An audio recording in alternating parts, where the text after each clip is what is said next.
چې امام بخاری ته دغه زمانه چې کوم بادشاہ او مسلمانانو حاکم هغه ته درخواست وکړ چې ته هفته کې یو ورځ یا 2 ورځې یا 3 ورځې زمونږ بیٹک ته راځه د بادشاہي چې کوم محل له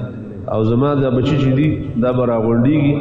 نو دا تاریخ کبیر چې ستا کوم کتاب دی دا کتاب بستان زده کوي تاریخ کبیر زموږ سره پروت دی امام بخاری تاریخ کبیر نو زما بچی بستانه تاریخ کبیر زده کوي دا ورته ووایه و امام بخاری دا عبارت ویلو چې دا علم مثال لکوی دی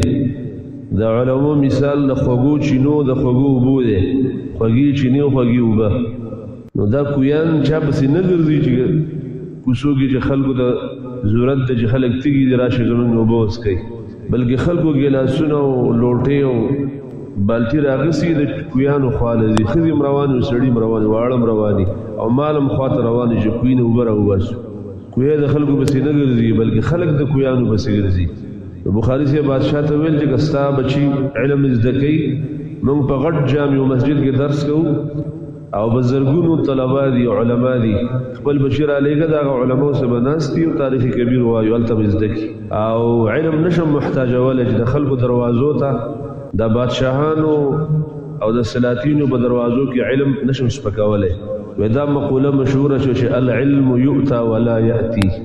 علم پسې بزي علم خپل راځي نه دا د سلف مقوله او باغ زمانه کې دا مشهور شو